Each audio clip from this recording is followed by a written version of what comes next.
Hello everyone, I'm Tsem Rinpoche, live streaming from Malaysia, from Kechara Forest Retreat in Bentong, which is about 1 hour away from our capital. Over the years, recently, last few months, this year, last year, I get one pervasive question from the public. And this question it runs into the thousands, literally hundreds and thousands over the years. And that is, I have a spirit affliction. I see ghosts. My house is haunted. Doors are opening and closing in my office by itself. The TV is turning on and off. There are electrical problems that are unaccounted for, no matter how many times I repair it. I can't find my keys. Wherever I put my keys, they get lost all the time. When I'm sleeping, I get pressed.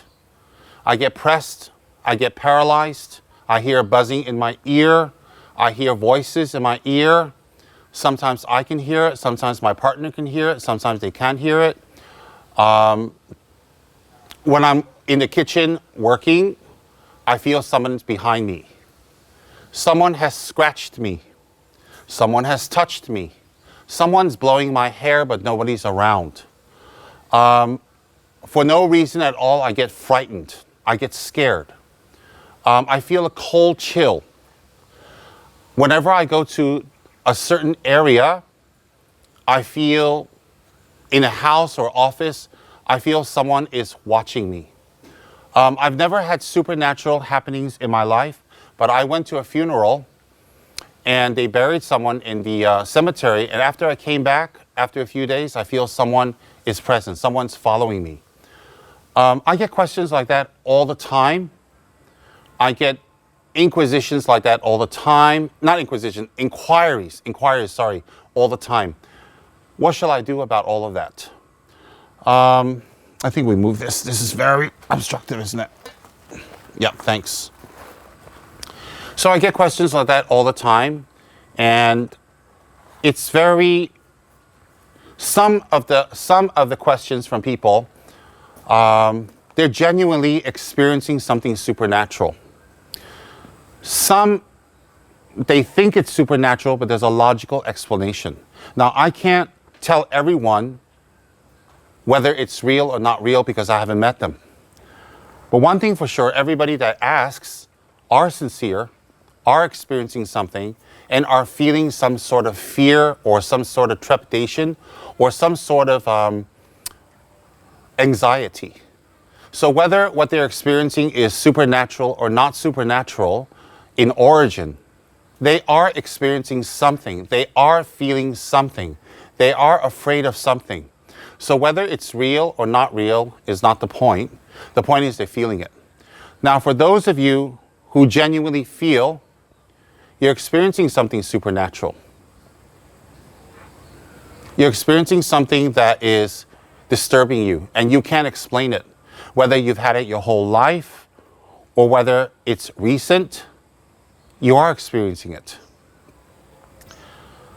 Now, some of us, I'm not going to go into the whole gamut of how that happens because it would take many hours. But some of us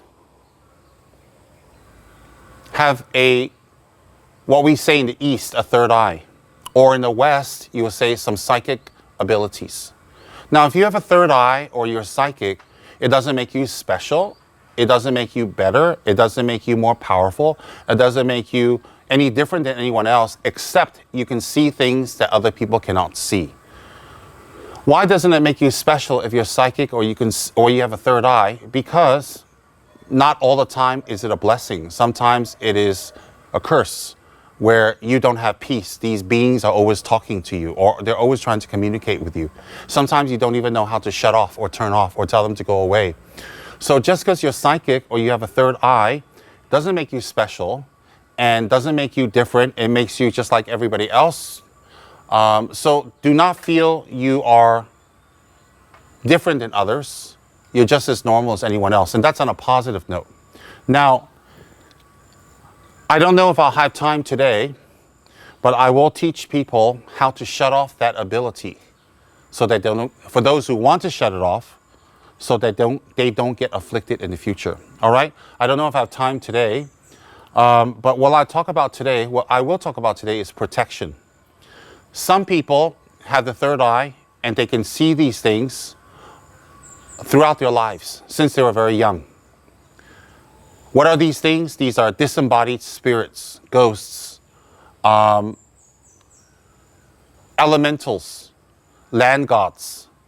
In Malaysia, the Chinese and the Indian communities here have a very special tradition of showing respect to the land gods. What are land gods? Land gods are beings who have occupied the land way before we have occupied the land.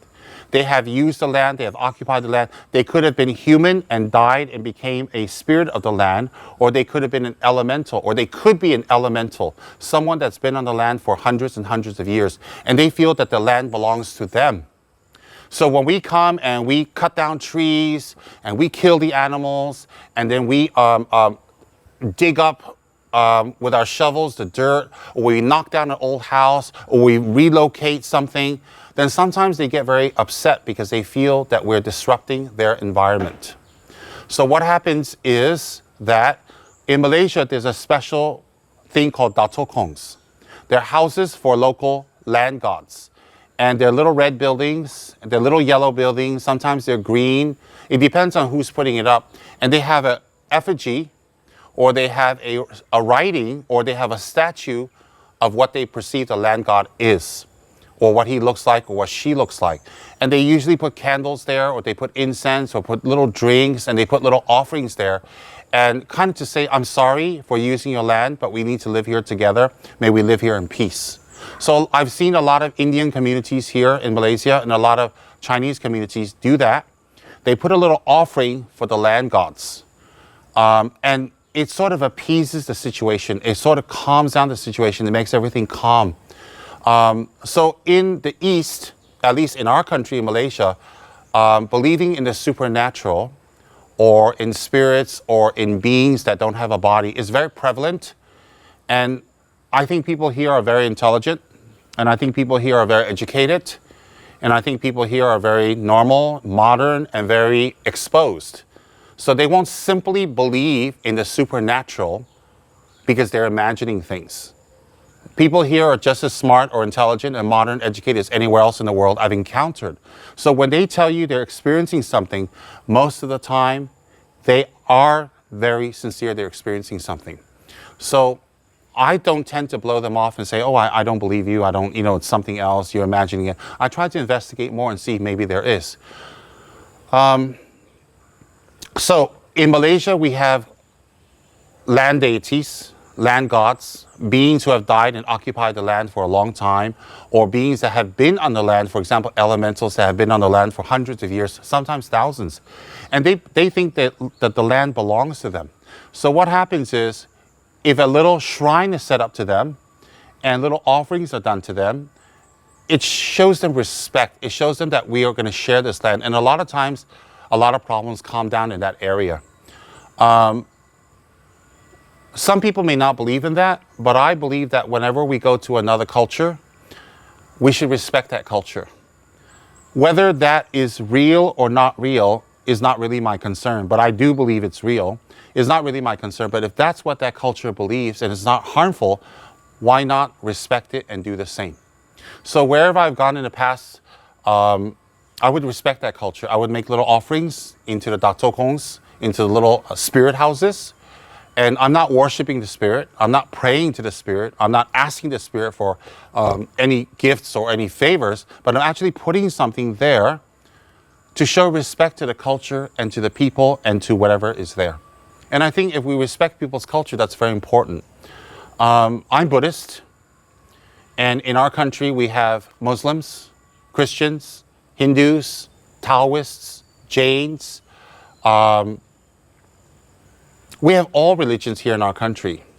And I think one of the reasons Malaysia is so stable and very peaceful and very quiet is because everybody here is exposed to everybody's religion. Everybody here is exposed to everyone's unique way of worship. And when you're exposed to it from a young age, you can see that it's a beautiful tradition. Everybody has their own tradition. And so everybody here grows up respecting differences. Instead of looking for differences and finding something negative, they respect that difference. So I feel exposure is a very big key anywhere in the world for religious harmony. And that's why we have it here in Malaysia in a nutshell. It's much more complicated than that in a good way.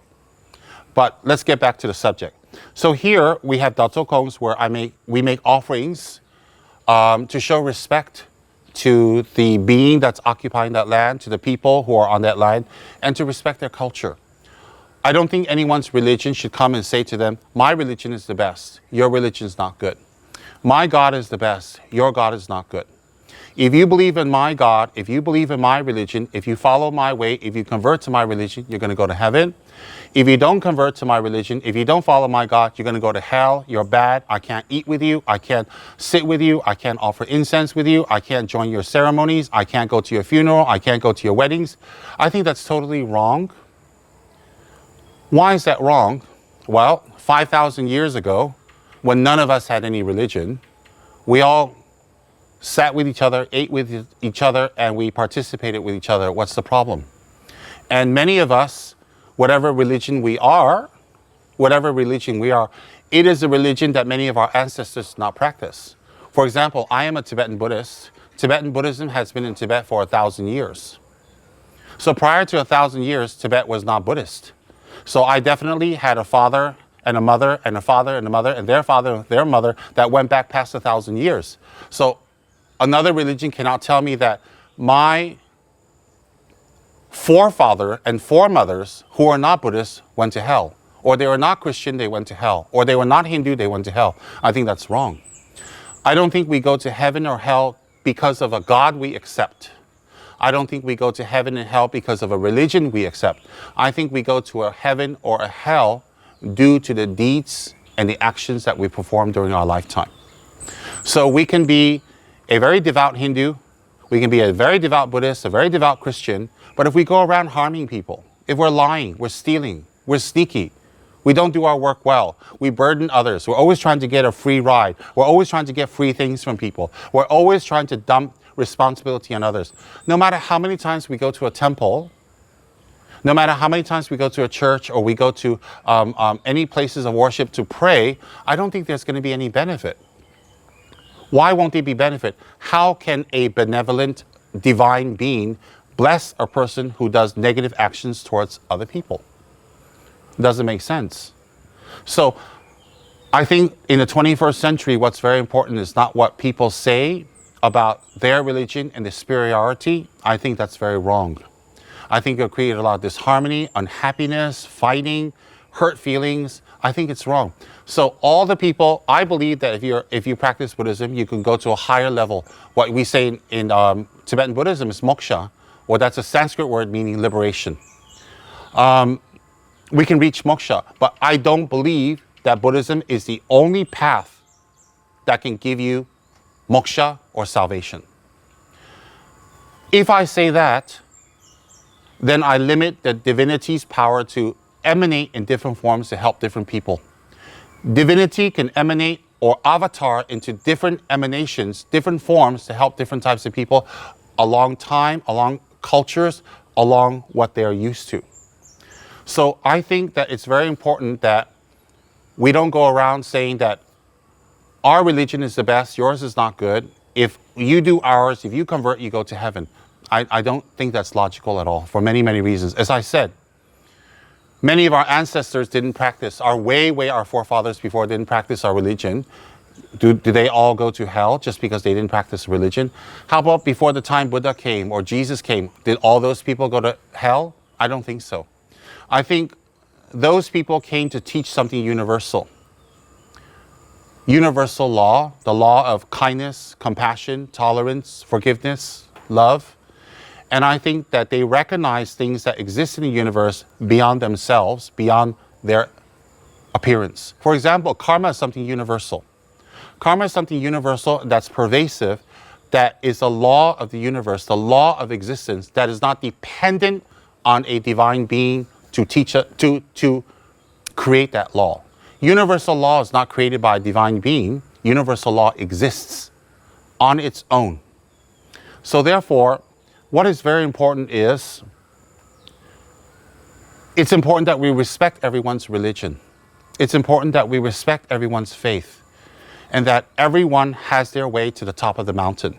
Some go on the north side, some people go on the south side, west side, east side, but the bottom line is they reach the top of the mountain. And I think that's what's important. And I think along the way, if we all get along and respect everybody's religion, I think that's very powerful.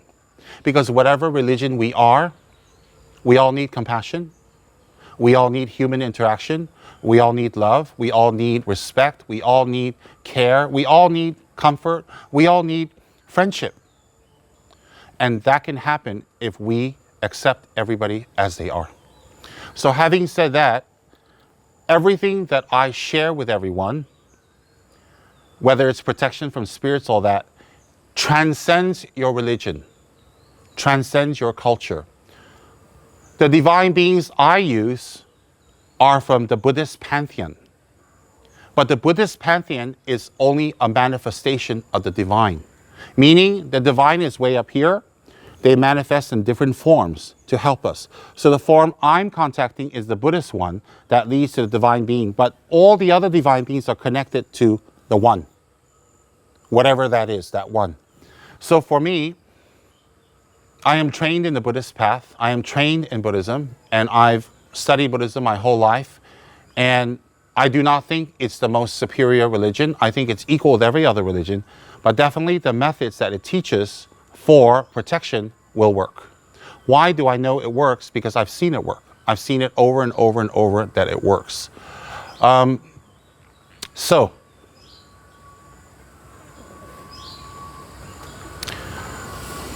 some of us have a third eye, and we can see things, and we can perceive things. We can see things other people cannot see. Some of us, for whatever reason, people don't like us, and they send a hex, or they send some magic, or they go to someone that has some sort of ability to trap spirits and send that to us to harass us, and to hurt us, to damage us, because they don't like us for whatever reason. Maybe jealousy, maybe envy, or whatever. Sometimes we go to an affected place. Many times I've heard people go to a burial, they come back. After that, they start hearing things in their house. They start feeling things. Some things are touching them. And I would say to them, well, have you gone to burials in the past? They say, yes, we've gone to cemeteries a few times in the past. It's never happened. But this time it's happened. And when you talk to them, they're not looking for attention. They're not trying to focus in on that problem. In fact, I would say about 95% of these people that I encounter, they don't want people to know that they're having that problem, which tells you there's a very strong degree of sincerity behind it. What kind of sincerity? That they really are experiencing something and they're not doing it for some attention thing. Sometimes people get hexed. Sometimes they go to a certain place, they feel something. Sometimes something follows them back. Sometimes at the very place where they feel some supernatural event, once they move or once they leave, they don't feel it anymore. For example, when people go to a haunted house. When they go to a haunted house, they may experience something supernatural there, but once they leave, they don't experience anything ever again. So that means that supernatural being is staying at that particular location. So you don't need to worry about that. Sometimes people send a hex to us, and when they send a hex, they actually send a spirit that follows us and that obstructs us and that tries to harm us, whether we're sleeping or we're awake. Some of us have the natural ability to see. Sometimes I've encountered people, genuine people, who have gone to certain places, certain lands or certain parks or certain water areas like lakes, and they urinate in that area. And after they urinate in that area, when they get home, they start taking trances. They've never taken trances.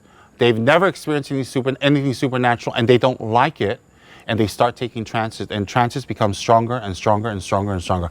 I've encountered 2 people like that, and these 2 young men, they're not interested in anything like that. They're not interested in supernatural, but they took trances. On both occasions, these 2 young men, they had gone somewhere and urinated in a place that was occupied by a supernatural being. All right? So I've had many encounters with people who have come across the supernatural. Myself, I've come across the supernatural a few times. I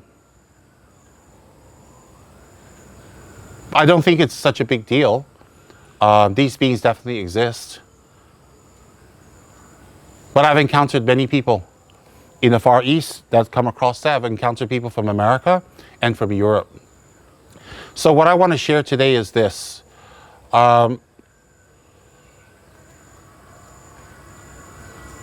are many ways we can protect ourselves or from the supernatural. If we are affected by the supernatural, there are many ways. If we have someone who is able to help us in this, they may tailor a special spiritual method that suits us, that will suit our condition, that will suit our particular problem and issue. If we don't have that, then that's what I'm going to share with you today. If we don't have that, if we don't have a particular person that can tailor make something to help us, then that's what I'm going to speak about today. Because I get these questions over the internet many times, almost weekly. All right, so number 1, the most important thing is this. In life, we meet people that are angersome. In life, we meet people who are selfish. In life, we meet people who are greedy, who are lazy, who doesn't want to do their work well, who are deceptive. They're not necessarily bad people. They are just people who are miserable. They are just people who are unhappy. You see, if you were a happy person, you would not create unhappiness in other people's lives. You would do your work well, because if you don't do your work well, someone else has to cover your work. Someone else has to do your work. So why would you want someone else to be burdened with your work? If you respected people around you, and you cared about people around you, and you cared about yourself, you would do your work very well so that you don't burden other people around you. If you don't do your work well, you will burden people around you. If you burden people around you, after a while, they will reject you. They will not like you. You're going to have to find new hunting grounds. You're going to have to find new grounds and go somewhere else. And you have to keep switching. You have to switch partners, switch friends. You have to switch locations, switch jobs. Because why? After a while, people don't want to hang around someone who always doesn't do their job and burdens others. So you can make up a lot of excuses. You can make a lot of justifications that, it's for this reason I couldn't finish. It's for that reason I couldn't finish. It's because of this I couldn't do it. The bottom line is this. Everybody can have a reason why they don't finish their work. Everyone can have a reason and burden others. But wouldn't it be better just to finish our work and not have reasons? So, people who are angersome, people who are lazy, people who are harmful, deceptive, or they always trick you into something. They're not necessarily bad people, but they're people who are very miserable with their lives, with who they are. Maybe it's the way they were raised when they grew up. Maybe it's what they were exposed to. Maybe whatever it was, something affected these people to become something that wherever they go, they harm other people, whether they know it or they don't know it. And there are people who harm other people. They don't even realize it. It's just so natural in them that they harm people, they damage people. They don't even know it. So I don't believe these kind of people are evil or negative, but I think they're very miserable. Miserable meaning they're very unhappy. So in life, we meet people who harm other people.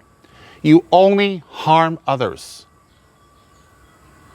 if you're unhappy yourself.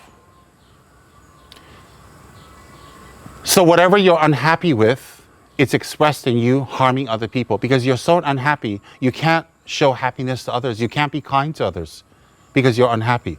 So what's important is we have to examine inside of ourselves what makes us really unhappy. And we have to meditate on that, and we have to think about that, and we have to contemplate on that, and we have to have compassion on ourselves. We have to have compassion for other people.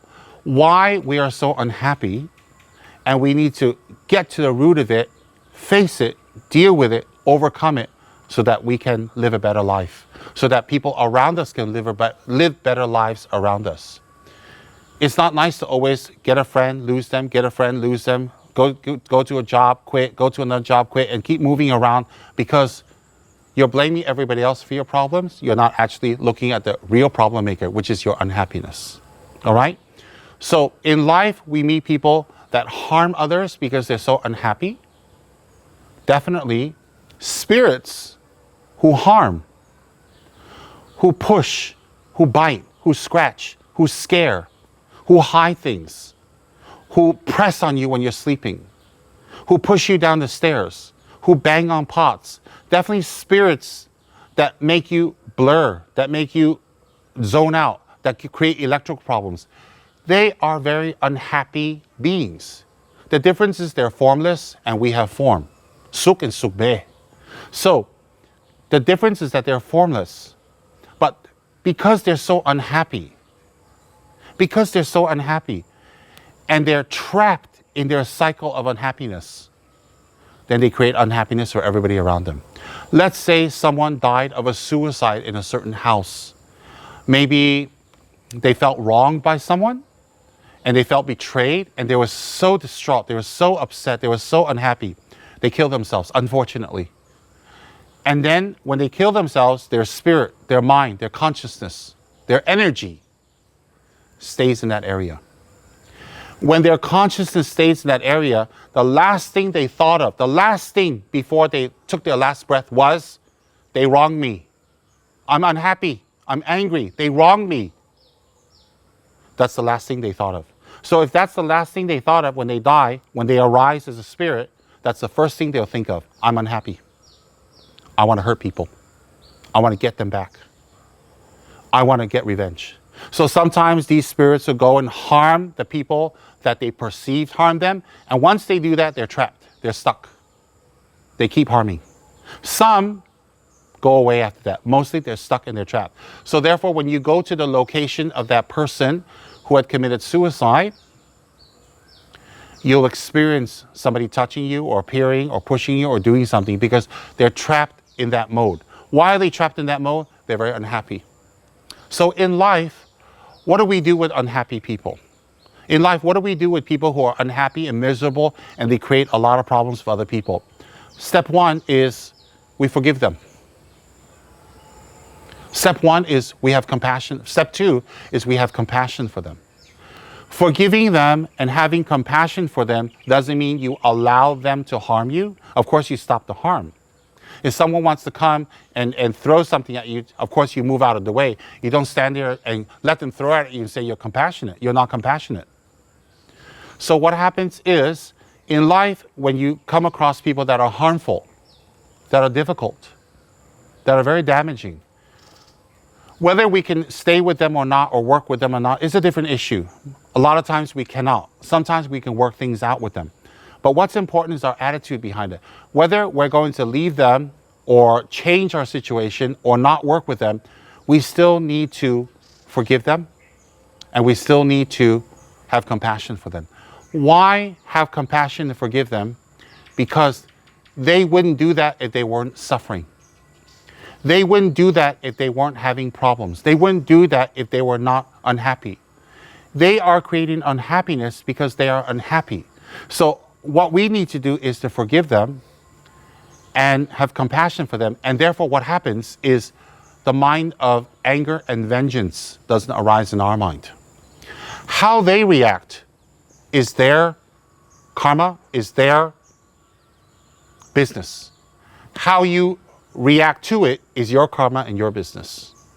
So what's important is when we tolerate and we're compassionate and we forgive, we don't continue that line of anger with them. They're angry with us, we're angry with them, they're angry with us, we're angry with, we cut that anger off. From their side, they can be angry as much as they want. From our side, it's cut off, so we don't have that connection anymore.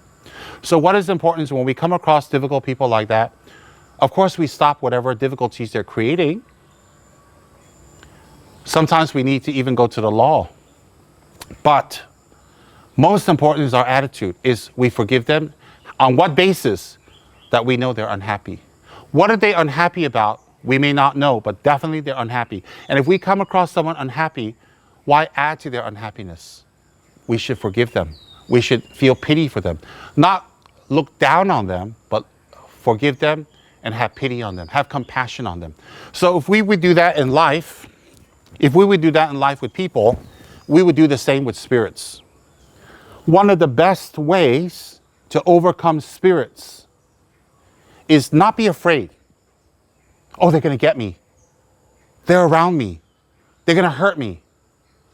One of the best ways to overcome spirits, 50% of the battle, 50% of the journey of overcoming a spirit is to have pity on them, have compassion.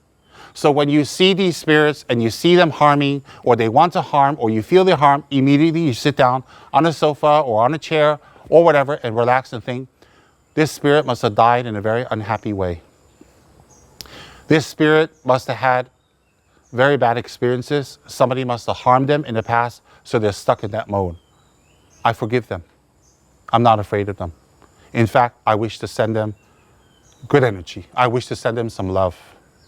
So if we have that kind of attitude, then we do our prayers. Then we can do our mantras. Then we can do our rituals. And then the rituals will be very effective. Why is that? You don't do rituals and mantras and all that to harm them. They're harming you. You want to harm them back. You're just as bad as the spirit. So what's the point? They want to harm you, you harm them back. That doesn't solve the issue. In fact, it might anger them more and they have more power than you. So what's important is when you forgive them and you have compassion and you have pity and you speak to them, I'm so sorry that you're in this unhappy state. I wish you would be happy, but I'm not able to help you, but I will send you some merit. I will send you some good energy. I will send you some love and prayers. A lot of times that is enough to make them calm down and go away. A lot of the times. Sometimes it doesn't because they're sent or they're quite ferocious or they've been stuck in that angry mode for hundreds of years. So when they're stuck in that angry mode, it takes a while. Just like people, if they've been angry and harming people for a few years, it's easier to go deeper and help them resolve it. If they've been like that, angry and harmful for decades, for many, many decades, it takes longer to go into their psyche to break open what is harming, what is making them feel unhappy. Okay? So, spirits and people are pretty much the same. We should have compassion for people who are harmful and not let them harm us. We should have compassion for spirits that harm us. Why? They're harming because they're unhappy. If they're unhappy, why add to their unhappiness? Try to send them some love, some energy, some good wishes, and let them feel you don't wish them to suffer. And that would be very powerful for a lot of spirits. With that motivation, with that thinking, we can do our Christian prayers, we can do our Muslim prayers, we can do our Hindu prayers, Taoist prayers, we can do our Buddhist prayers, we can do any prayer that we want to send them some good energy. So in this case, we will do Buddhist prayers. Okay, at the bottom, rather below the live transmission on Facebook, you'll see pinned at the top a link that will, if you click on it, it will go to the page where you can do the prayer that I have compiled every single day for protection or as and when you need it. I repeat, you can do it every day for protection or you can do it as and when needed. To do that prayer that you see pinned at the top, that link, you don't need to be a Buddhist. You don't need to convert. You don't need to label yourself anything. You don't even need to be religious because the being that I'm directing you to is Dorji Shugden, and Dorji Shugden is a very divine being. He is an enlightened being. He is an awakened master, a saint, an angel, whatever label you want to put on it, but definitely is an enlightened being. So when you pray to Dorji Shugden for help, you don't need to be Buddhist. You don't need to be rich, poor. You don't need to be black, white. You don't need to be east, west. he doesn't care what you are. You don't need to be a particular religion. If you contact him, if you invoke upon him, if you ask him for help, he will help. Why? Because he's an attained being, he's an awakened being who has great compassion and ability to help. And his job is to help. So he doesn't require you to give food or drinks or money or beautiful superfluous words. You don't need any of that. You just need to be sincere and you need help. So if you do the prayer that I have recommended, I'm not going to go through the prayer today because you can read it yourself, but if you read through the prayer, you come to the part that is the mantra. When you recite the mantra, this is what you do.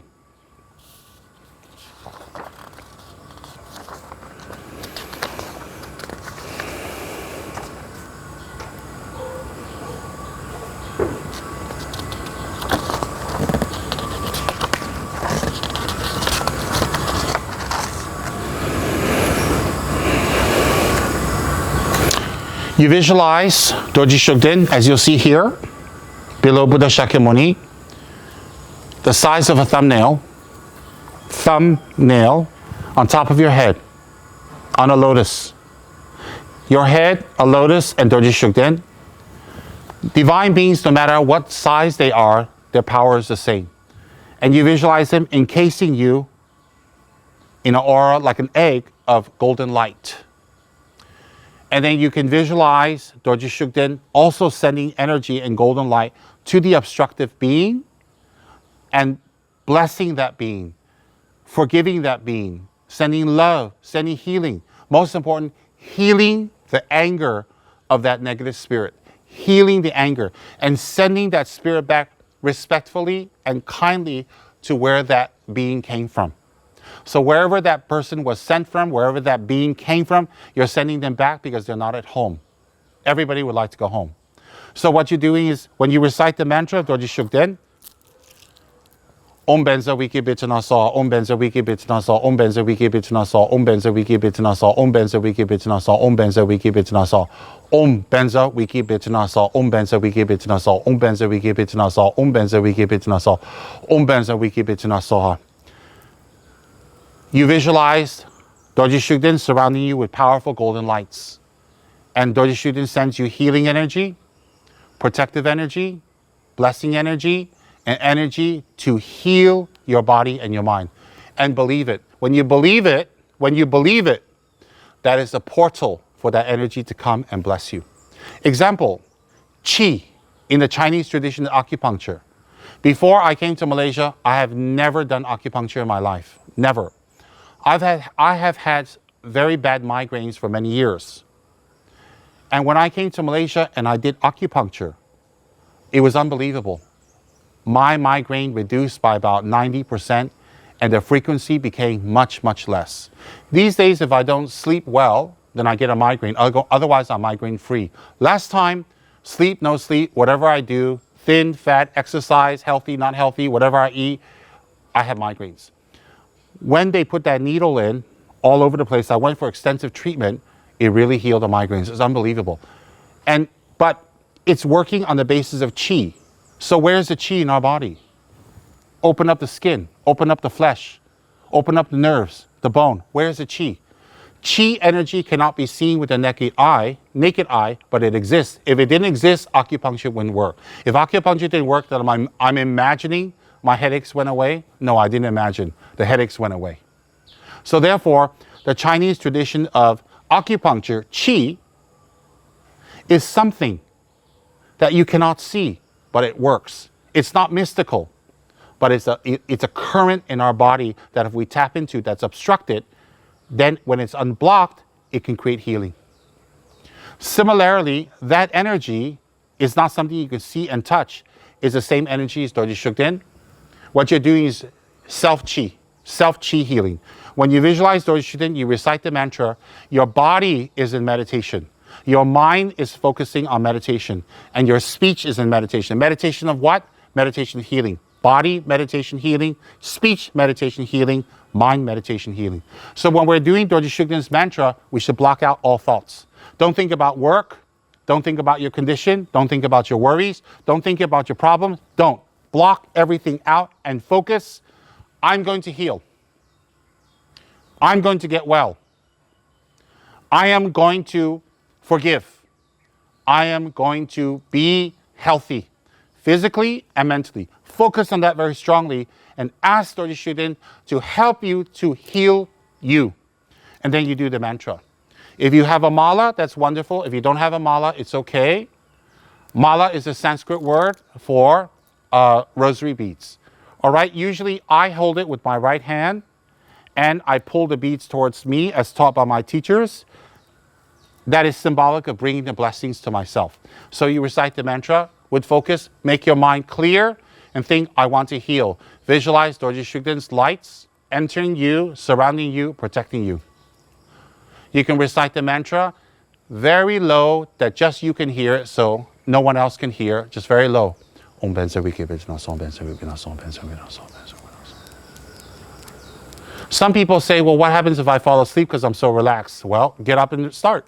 What's the big deal? Just get up and continue. Om Ben Se Wiki Bich Na Som Ben Se Wiki Na Som. After you finish that, you want to do 1 round, 2 rounds, 3 rounds in the rosary. After you finish, then you finish the rest of the prayer here, which is very short, which is on the website. And then the last thing you do is you visualize Dorje Shugden turn into golden lights himself and dissolves into you down your central channel, your sushma. And it enters your heart area, your heart chakra, whatever you like to call it.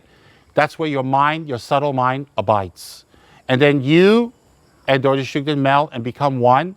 When you and him become one, you're calm, you're relaxed, you're at peace, you feel good. And you will live your life to benefit others. You should think like that very strongly for a few moments. And then that obstructive being that's bothering you, you should think they've been blessed. Maybe you need to do this a few days, a few times, a few weeks, a few months. It depends on how long it's been bothering you. But definitely if you do this, it will go away or the obstruction will stop. High lamas, high spiritual beings, they actually can do this type of meditation and ask and bind that being and say, from now on, you will not harm. You will not obstruct. You will not hurt anyone. You will stay in this area and you will help people. So they can actually bind those obstructive beings and make them take a pledge. And once they take a pledge, those beings become a mini protector of the land. And so they can set up a little dato kong and make offerings there to, well, they're hungry, they're lonely, to get some nourishment. Okay? So that's not for us to do. We don't run around doing this and binding spirits because they might end up binding you. Now, what's important is the key to this. So this part of reciting the prayer is over. You can do this prayer anywhere, in a car, you can do it in your home, you can do it on your sofa, you can do it in front of your shrine, you can do it in the morning, you can do it in the afternoon, you can do it in the night. You can set up a simple shrine like that, or you can do it in a shrine that you have at home. It's up to you. My shrine contains Buddha Shakyamuni, the famous Indian prince who abandoned his pleasure, his palace, his power, his prestige to search for enlightenment. And Buddha found enlightenment. So this is the great Indian master, the Indian sage and prince Buddha Shakyamuni in the center. These are his great disciples, you can call them. On the left is Lama Tsongkhapa of Tibet, and on the right is Guru Padmasambhava of India again. In the front is the protector of Buddha's teachings, Lama Dorje Shugden. Lama Dorje Shugden is one of the 8 main disciples of Buddha during the time he was teaching on earth. In that time, he was in the form of Manjushri. His avatar at that time is Manjushri.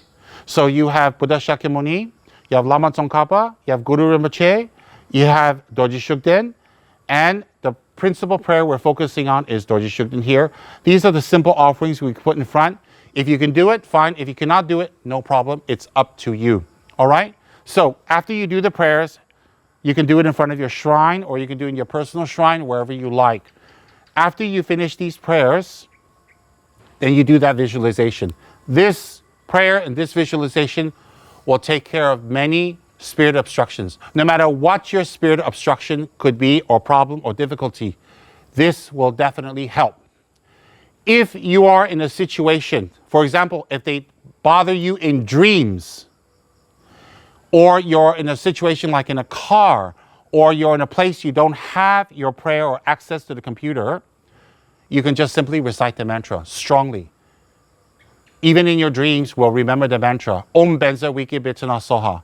Or when you're in the car or wherever you're being disturbed, generate compassion, recite Om Benza Wiki Bitana Soha, Om Benza Wiki Bitana Soha, Om Benza Wiki Bitana Soha, strongly without fear. Then you'll see it clear very fast. All right, this is for hexes. Things follow you home, haunted places. You have the third eye, they disturb you. Whatever the situation is, you can do this.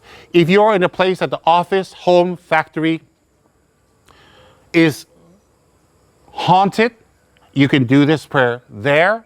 Some people may have to do this a few times because there are quite a few of them, or they're quite strong, or they have a lot of anger. But if you do this there, it will definitely solve the issue. It will be very, very helpful. If you already have prayers you're doing, this can be added to it. Will it create a conflict in your prayers? Of course not. If you're praying to the divine being this way or this way, it doesn't make a difference. Doesn't make a difference at all. If God, Buddha, Jesus, or whoever is up there are angry because you're praying, then why do we pray to something that gets angry? We should be praying to something that has a lot of compassion, that has a lot of love, that has a lot of care. We must pray to something higher than us. All right, so that's very important to remember. So today, the main key to protecting yourself from spirits, or ridding spirit problems, the main key is forgiving, compassion, and tolerance, and understanding that they're suffering, and to generate and send good thoughts to them and wish them, I wish you not to suffer. I wish you not to be angry. I wish you to let go of what's making you unhappy so you can be free also. I wish you that. That's most important, to have compassion for them. Then you can do whatever prayers, mantra, and rituals that you wish. Okay? That's going to be all for now. If you have any questions or you have any special requests for your situation that I didn't cover, then please go to my Facebook page and write it in the comment section, and my team here will compile it. And after 2 hours, what time is it now? 7:05. So it's 7 o'clock now. At 9 p.m. tonight, Malaysian time, I will come online and answer the questions that my people have compiled. I'll answer the questions for about 45 minutes, 1 hour, because sometimes I didn't cover your particular problem, and I would like to help you. It'll save time than writing back and forth. All right? If we have compassion and forgiveness and tolerance for everyone around us, life is so much easier. If we just do our work well, and we do it responsibly, and we do it in a way that is done very well, that we don't need reminders, we don't need people to push us, and we do it well from our heart, it just eliminates so many problems. If we have an attitude of compassion and care and doing our work well and taking responsibility, everywhere we go, people are going to be our friends. Everywhere we go, we're going to experience happiness. Happiness doesn't come from money. Happiness doesn't come from location. Happiness doesn't come from physical appearance so we can go for all the surgery we want. Happiness doesn't come from a house, a car, a partner, a friend, or children. Happiness comes when we have found peace in ourselves and we are satisfied and happy that we have health, we have food, we have some friends, and we focus on the good things we have in life. If we keep focusing on the things we don't have, Even if we have everything in the world and we're very rich, we're going to still be very unhappy. So happiness in the short time we're on this planet, the short time, we're here for a very short time, comes from us appreciating what we have already, the kindness we have experienced, and to be a responsible, compassionate, kind person. When we are responsible, kind, and compassionate, we will feel happy because we have no guilt to hold inside, to hide. We will make people around us happy.